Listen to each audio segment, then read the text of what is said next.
नए दिन के साथ नई शुरुआत, एक बार फिर से ऑनलाइन क्लासेस में आपका स्वागत। मैं जितेंद्र जोशी इपिक क्लासेस के ऑनलाइन क्लासेस में आपका स्वागत करता हूं। आज हम बात करने वाले हैं व्यापारिक बैंक द्वारा साख सृजन की प्रक्रिया की। पिछली क्लास में हमने व्यापारिक बैंक की साख सृजन कर लिया था कि साख सृजन का निर्माण जो व्यापारिक बैंक किस प्रकार से करते हैं, और उसमें जो दो प्रकार मैंने आपको बताए थे, प्रारंभिक जमाएं और व्युत्पन्न जमाएं, जिसमें पहला हमने किया था कागजी मुद्रा के निर्गमन द्वारा और दूसरा व्युत्पन्न जमाओं के माध्यम से जो व्यापारिक बैंक में हुए थे।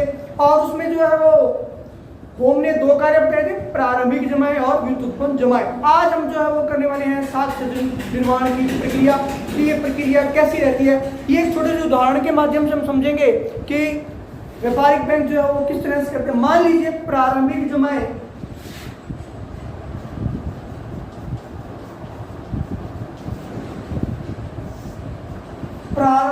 जमाएं जो है वो है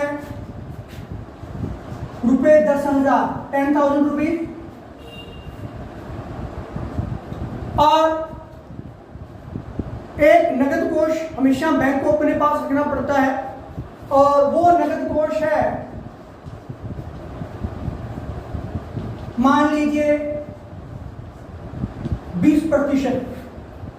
इस तरह का न्यूमेरिकल क्वेश्चन आपको एग्जाम में मिल जाता है कि प्रारंभिक जमाएं इतने 1000 रुपए हैं और उसकी जो नगद कोष 10%, 5%, 20% है, वो है सिचुएशन आपको देखना पड़ेगा।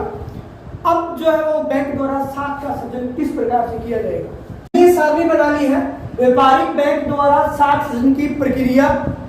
और पहले इसमें परिसंपत्तियां हैं, 3 हैं, चरण, जमाएं और नगद कोष, और फिर देयता है वो है व्युत्पन्न जमाएं।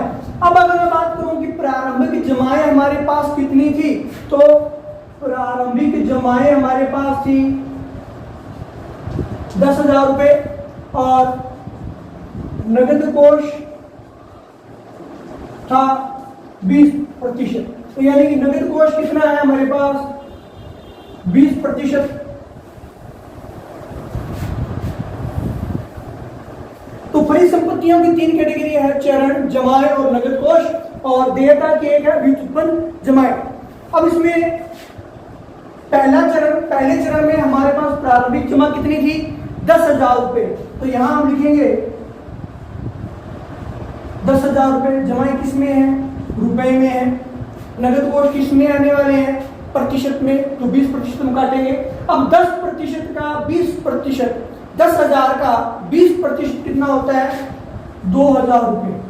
कितना होता है 2,000 रुपए। प्रतिशत सभी को ज्ञात करना आता होगा, नहीं करना तो बता देता हूं कि कैसे ज्ञात करना है। कि ये 10,000 है, गुना में कितना प्रतिशत था 20%, लगाया बटा में क्या लगाया 100, 0 से 0 कट गई और इसे गुना किया तो 2 और 3 जीरो आगे कितने रुपए हो गए 2,000 रुपए जो है वो यहाँ हमारे पास नगद कोष के रूप में आ गए। अब हम क्या करेंगे, इस नगद कोष को प्रारंभिक जमाओं में से घटाएंगे।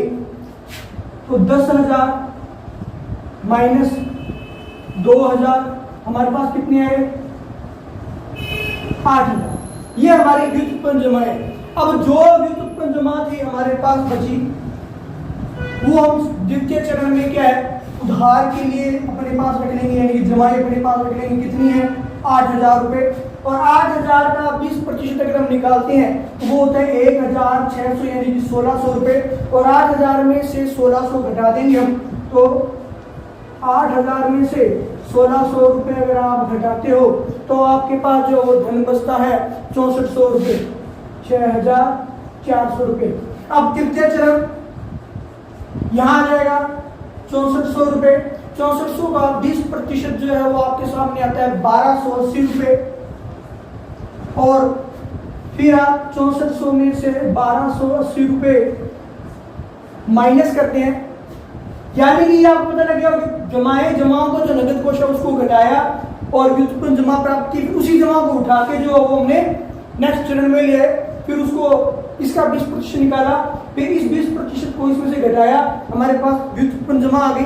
व्युत्पन्न जमा को हमने यहाँ रखा, फिर नगद कोष का 20% निकाला, फिर इसको घटाया, और यहाँ हमारा जो बचता है 5120 रुपए। कितना बचता है 5120 रुपए। चौथा चरण चौथे चरण में हम क्या करते हैं, 5120 रुपये यहाँ रखते हैं। 5120 रुपये का जो निकालते हैं 20%, वो आता है 1024 रुपये। 5120 में से अगर आप 1024 घटाते हैं तो कितना आता है, तो 5120 में से अगर आप 1024 घटाते हैं आपके पास तो बचता 4046 रुपये। अकाउंट्स नहीं पढ़ा रहा होगा, ये क्लास में करवा रहा होता तो कुछ बच्चे बोलते सर आप अकाउंट करवाने लगे क्या, तो अकाउंट्स नहीं है ये जो व्यापारिक बैंक द्वारा साख सृजन की प्रक्रिया करवा रहा हूं मैं आपको। अब 4046 जो ये धन था उसको उठा के हमने यहाँ रख दिया, और इसका अगर हम 20% निकालते हैं तो वो आता है 819 रुपये और 20 पैसे, यानी 819.20 रुपये।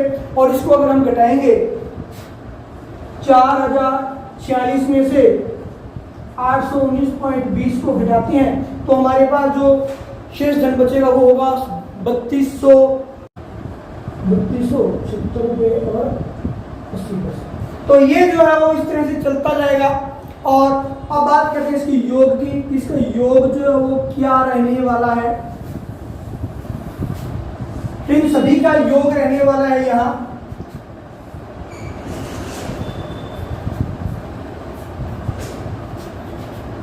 जो प्रारंभिक योग है इसे बोला जाता है सिग्मा टीडी, और ये हमारे पास आने वाला 50,000 रुपए। फिर जो हमारे पास आने वाला है सिग्मा आर आर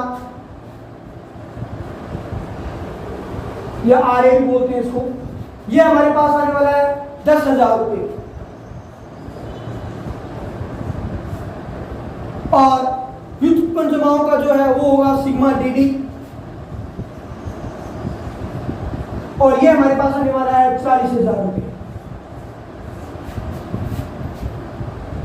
ये चरण चलते जाएंगे और चलते हुए इनका टोटल 50,000 हो जाएगा। नगद कोष का योग जो 10,000 के लगभग आएगा और व्युत्पन्न जमाओं का योग 40,000 आएगा।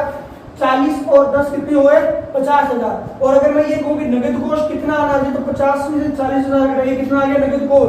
अगर मैं ये कहता हूँ व्युत्पन्न जमाएं कितनी होंगी तो 50,000 माइनस 10,000 बराबर कितना आ गया, 40,000। तो इस तरह से इनको याद किया जाता है। एक बार आप इसका स्क्रीनशॉट ले लीजिए, इसका एक फॉर्मूला आपने इसका स्क्रीनशॉट ले लिया होगा। यहां मैंने एक फॉर्मूला भी लिख दिया है, वो है सिग्मा डी बराबर sigma T minus sigma R A. Sigma T sigma का अर्थ आपको पता है योग होता है, टोटल क्या है ये डिपॉजिट्स है, ये हमारे पास डिजिटल रेशियो है टोटल में, और ये हमारे पास डिमांड डिपॉजिट है। तो इस तरह से जो हमारी सारणी बनी है। अब इसके बाद में जो हम जमा गुणक, और इसी में ये 50,000 कहां से आया, हमें कैसे पता कि जब ये 50,000 ही आने वाला है, वो सब जो हम अगली क्लास में करेंगे। तो इसी तरीके से आप हमारे साथ बने रहें, हमारे वीडियो को लाइक शेयर करते रहें, चैनल सब्सक्राइब करना ना भूलें। जय हिंद, जय भारत।